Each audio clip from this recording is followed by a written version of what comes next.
Hello friends, welcome to study knowledge. आज की हमारी ये वीडियो हमारी कॉन्स्टिट्यूशनल आर्टिकल्स की सीरीज़ का पार्ट 2 है और इस वीडियो में हम आगे के आर्टिकल्स डिस्कस करेंगे। पिछली वाली वीडियो में हमने आर्टिकल नंबर 10 तक डिस्कस कर लिया था। अब आगे आज हम आर्टिकल नंबर 11 से लेकर आर्टिकल नंबर 24 तक डिस्कस करेंगे। ये वीडियो बहुत इंपॉर्टेंट है एग्ज़ाम पर्पज़ से। आप लोग आज कॉपी और पेन अपना लेकर बैठिएगा। मैं बहुत सारे इंपॉर्टेंट फैक्ट्स आपको बताऊंगा इस वीडियो में, उनको आप नोट डाउन करते चलिएगा। ये काफ़ी बार रिपीट हो चुके हैं और काफ़ी बार एग्ज़ाम में पूछे भी जाते हैं। जो हमारी प्रीवियस वीडियो है, जो लोग नहीं देखे हैं वो लोग यदि देखना चाहते हैं तो उसका लिंक हमने डिस्क्रिप्शन में दिया हुआ है, आप लोग वहाँ से जाकर देख सकते हैं। तो हमने अपनी प्रीवियस वीडियो में आर्टिकल नंबर 10 तक डिस्कस किया था। अब हम आर्टिकल नंबर 11 से इसमें डिस्कस करेंगे और जो इम्पोर्टेंट आर्टिकल्स होंगे हम उनको एक्सप्लेन भी करेंगे। तो आइए डिस्कस करते हैं आज की आर्टिकल्स। तो आर्टिकल नंबर 10 तक हम डिस्कस कर चुके थे, continuance of the rights of citizenship. और अब हमारा नेक्स्ट आर्टिकल नंबर 11 है, parliament to regulate the right of citizenship by law. संसद द्वारा नागरिकता के अधिकार का विधि द्वारा विनिमय किया जाना। इसका मतलब ये है कि जो सिटीजनशिप संबंधी जो भी आपके लॉज होते हैं वो केवल संसद ही बना सकती है, संसद ही उसमें रिफॉर्म्स वगैरह कर सकती है। ये अथॉरिटी केवल पार्लियामेंट के पास है। तो ये आपका आर्टिकल 11 था। यहाँ से आपका पार्ट 2 खत्म हो जाता है। जो आपका पार्ट 1 था वो आर्टिकल नंबर 1 से लेकर आर्टिकल नंबर 4 तक था। पार्ट 2 आपका आर्टिकल नंबर 5 से लेकर 11 तक था। अब आपका पार्ट 3 यहाँ से स्टार्ट होता है आर्टिकल नंबर 12 से, जो कि आपका चलेगा आर्टिकल नंबर 35 तक। और ये थर्ड पार्ट है जो आर्टिकल नंबर 12 से 35 तक, ये फंडामेंटल राइट्स वाला पार्ट है। इसमें फंडामेंटल राइट्स, आपके मूल अधिकार एक्सप्लेन किए गए हैं। तो आइए हम आते हैं आर्टिकल नंबर 12 में। इसमें डेफिनेशन ऑफ स्टेट्स है, राज्य की परिभाषा।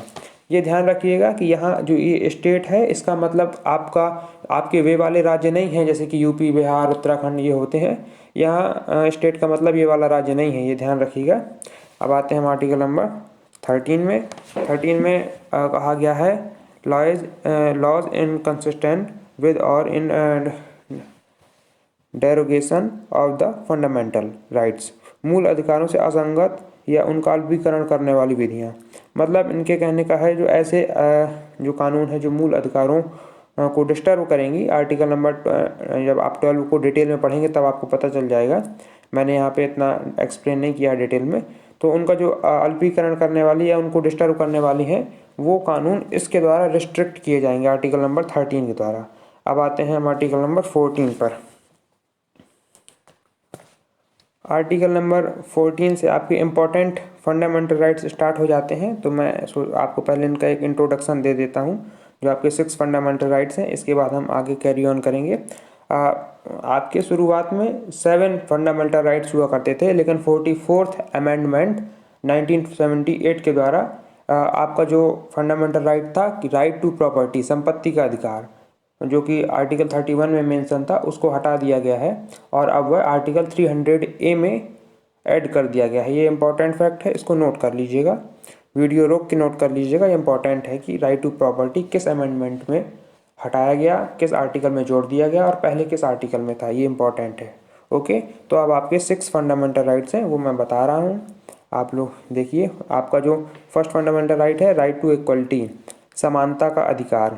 यह है आर्टिकल नंबर 14 से 18 तक, आर्टिकल नंबर 14 से लेकर 18 तक है। सेकंड है राइट टू फ्रीडम, स्वतंत्रता का अधिकार, आर्टिकल नंबर 19 से 22 तक है। Right against the exploitation, article 23 से 24 तक है, यानी शोषण के विरुद्ध अधिकार।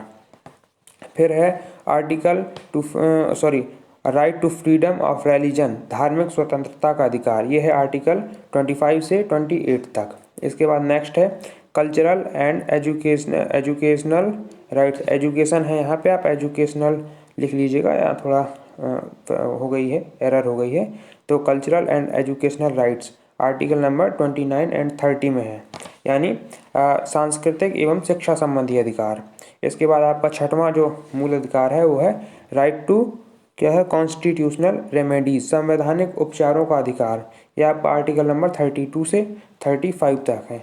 अब आइए हम इनको डिटेल में एक्सप्लेन करते हैं आपको, आर्टिकल 14 से आज की वीडियो में आर्टिकल 24 तक। इसमें जो इम्पोर्टेंट कंडीशंस हैं मैं वो भी आपको बताऊंगा। तो अब हम अपने 6 फंडामेंटल राइट्स के अंतर्गत हम आ गए हैं। अब आर्टिकल नंबर 14, इसमें कहा गया है इक्वलिटी बिफोर लॉ, कानून के समक्ष समानता का अधिकार, विधि के समक्ष समानता का अधिकार। तो ये आर्टिकल 14 में मेंशन किया गया है कि सभी लोग कानून के लिए बराबर होंगे, लेकिन यहाँ पे कुछ कंडीशंस अप्लाइड हैं, तो मैं आपको बता रहा हूँ, आप चाहें तो नोट कर सकते हैं। कंडीशंस ये हैं कि प्रेसिडेंट, गवर्नर, सुप्रीम कोर्ट के जज और हाई कोर्ट के जज जब ये अपने टेन्योर में होते हैं, यानी इनका कार्यकाल चल रहा होता है, तब इन पर ये अप्लाई नहीं होता है, इन पर कोई केस नहीं चल सकता है, ये इससे मुक्त होते हैं आर्टिकल नंबर 14 से। तो ये इसका कंडीशन है। इसके बाद आते हैं हम आर्टिकल नंबर 15 पर। इसमें कहा गया है prohibition of discrimination on grounds of religion, race, caste, sex और प्लेस ऑफ बर्थ, धर्म, मूलवंश, जाति, लिंग या जन्म स्थान के आधार पर भेदभाव का निषेध। तो इस आर्टिकल में ये बताया गया है कि ये जो 5 पैरामीटर्स हैं, रिलीजन, रेस, कास्ट, सेक्स और बर्थ प्लेस, इसके आधार पर किसी के साथ भी कोई भी भेदभाव नहीं किया जाएगा कि आप किस स्थान से बिलोंग करते हैं, आप किस जाति से हैं, किसी वंश से बिलोंग करते हैं, तो इसके आधार पर आपसे कोई भेदभाव नहीं किया जा सकता, आप इक्वल हैं कॉन्स्टिट्यूशन की नज़र में। इस आर्टिकल में ये बताया गया है। और इसमें भी कुछ कंडीशंस अप्लाइड हैं, जिसमें रिजर्वेशन के लिए वो किया गया है, प्रावधान किया गया है। इसको आप लोग अपनी भावनाओं पर ना लीजिएगा रिजर्वेशन से रिलेट करके, मैं केवल आपको बता रहा हूँ जो इसमें दिया गया है जानकारी के लिए। तो इसमें रिजर्वेशन के लिए आप और डिटेल में जाएंगे, इसमें जो पार्ट्स हैं, सब पार्ट्स हैं, तो उसमें बताया गया है कि reservation SC, ST, women, OBC, जो भी पिछड़े वर्ग हैं, शैक्षिक रूप से कमज़ोर वर्ग हैं, उनके लिए प्रावधान किया गया है। इसके बाद आता है इसी में स्टेट गवर्नमेंट को भी इसी में एक अधिकार होता है कि स्टेट गवर्नमेंट अपने राज्य की आवश्यकता अनुसार बच्चों के लिए, SC, ST के लिए, OBC के लिए और वुमेन्स के लिए, यदि ये लोग पिछड़ा वर्ग है, कोई शैक्षिक रूप से पिछड़ा है, आर्थिक रूप से पिछड़ा है, तो इनके लिए रिजर्वेशन की व्यवस्था कर सकती है आर्टिकल नंबर इसी 15 के अंतर्गत। इसके बाद आते हैं हम आर्टिकल नंबर 16 में। इसमें कहा गया है equality of opportunity in matters of public employment, लोक नियोजन के विषय में अवसर की समानता।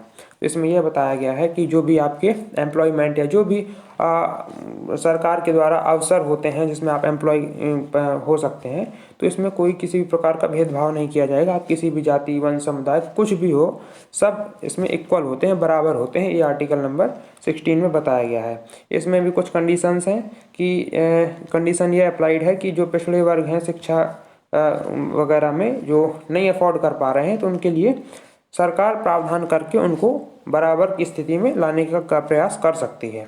ये इसमें कंडीशन है। इसके बाद है article number 17, abolition of untouchability. तो इसमें बताया गया है कि अस्पृश्यता का अंत। अस्पृश्यता को हम सरल शब्दों में कहेंगे तो छुआछूत का अंत, कि अब समाज में छुआछूत नहीं होनी चाहिए, और इसका इस आर्टिकल के तहत अंत कर दिया गया है। ये आर्टिकल आपको ये बताता है। आर्टिकल नंबर 18, इसमें बताया गया है एबोलिशन ऑफ टाइटल्स, उपाधियों का अंत।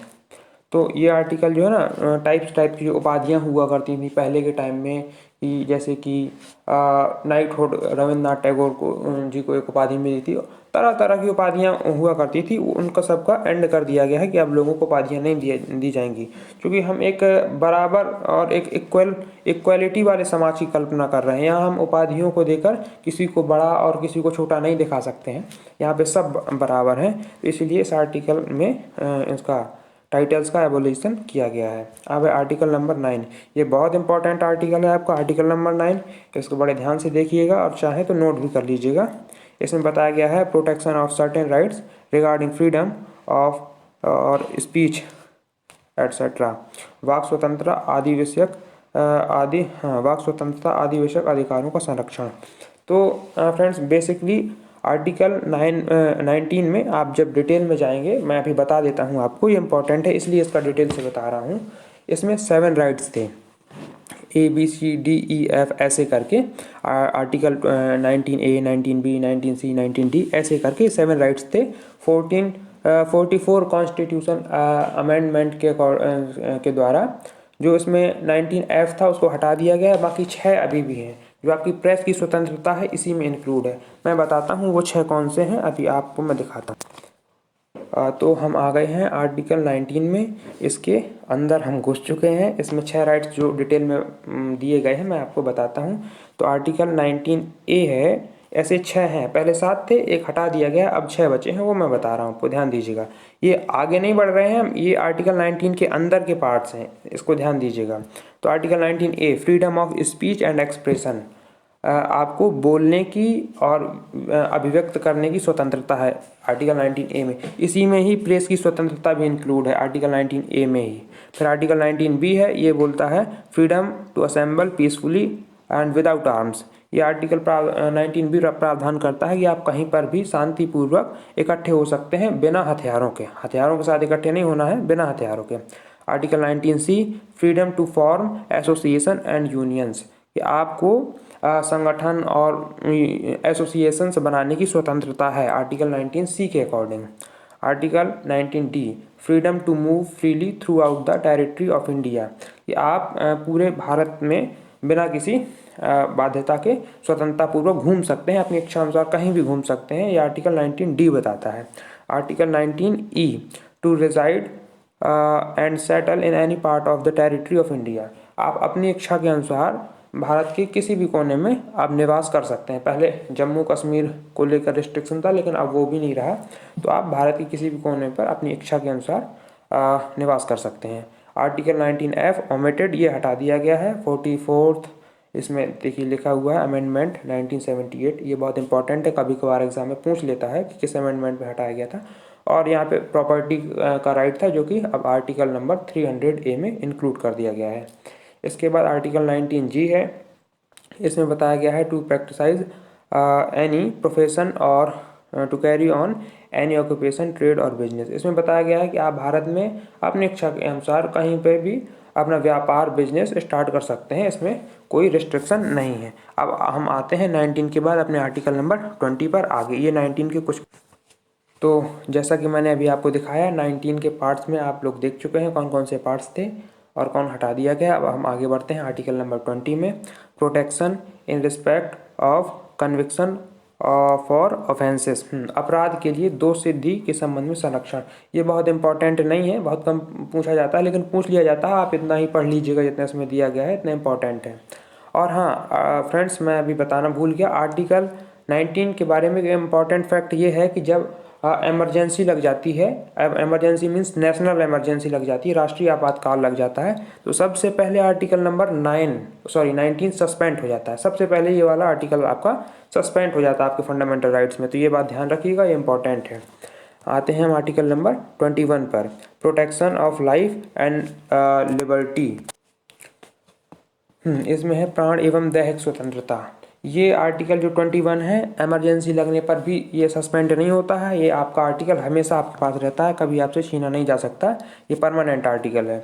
आर्टिकल नंबर 21, इसमें आपको जीवन जीने की और आपको मतलब सशरीर कहीं पे भी रहने की, उपस्थित होने की स्वतंत्रता है, इसमें आपका कोई रिस्ट्रिक्शन नहीं है, प्राण एवं दैहिक स्वतंत्रता है इस आर्टिकल के अंतर्गत। फिर article number 21A right to elementary education. तो 21A जो है इम्पॉर्टेंट है, ये काफ़ी बार एग्जाम में पूछ लिया जाता है कि प्रारंभिक शिक्षा का अधिकार किस आर्टिकल के अंतर्गत किया गया है, तो ये आर्टिकल नंबर 21A के किया गया है। इसमें जो एलिमेंट्री एजुकेशन है वो देनी होती है, और ये जो ऐड किया गया है 21A में, इसको एलिमेंट्री एजुकेशन को, ये 86th कॉन्स्टिट्यूशन अमेंड जो कि 2002 में हुआ था, इसके द्वारा इसको फंडामेंटल राइट्स में ऐड किया गया है। ये पॉइंट आप नोट कर लीजिएगा, इम्पॉर्टेंट है। अब हम आते हैं आर्टिकल नंबर 22 पर। हाँ, तो आर्टिकल नंबर 22 में बता रहा है protection against arrest and detention in certain cases, की कुछ दशाओं में गिरफ्तारी और निरोध का संरक्षण। तो ये आर्टिकल आपको ये अधिकार देता है कि जब कुछ ऐसी विपरीत दशाएं होंगी तब आपको गिरफ्तारी और रोका नहीं जा सकता है। इस आर्टिकल के अकॉर्डिंग आप पढ़ लीजिएगा, बहुत ज़्यादा इंपॉर्टेंट नहीं है, लेकिन कभी कभार पूछ लिया जाता है। Article number 23 prohibition of traffic in human beings and forced labour, बलात्श्रम एवं मानव दुर्व्यापार का निषेध। ये आर्टिकल मैं आपको समझा देता हूँ। इसमें काफ़ी लोगों को बलात्श्रम एवं मानव दुर्व्यापार इसका अर्थ समझ में नहीं आता है। इंग्लिश में ट्रैफिक प्रोहिबिशन ऑफ ट्रैफिक इसका समझ में नहीं आता, मैं बता देता हूँ। ये जब आपसे कोई ज़बरदस्ती फोर्सफुली काम करवाता है तो उसको कहते हैं फोर्स्ड लेबर, बलात्श्रम। और जो मानव दुर्व्यापार है वो ऐसा है, इसको इंग्लिश में कहते हैं ट्रैफिक, ह्यूमन ट्रैफिक। ये ऐसा है कि जब आपको एक स्थान से दूसरे स्थान कहीं ले जाया जाता है, आपको ट्रैफिक से ले जाया जाता है, फिर ज़बरदस्ती काम कराया जाता है, तो उसको कहते हैं ह्यूमन ट्रैफिक।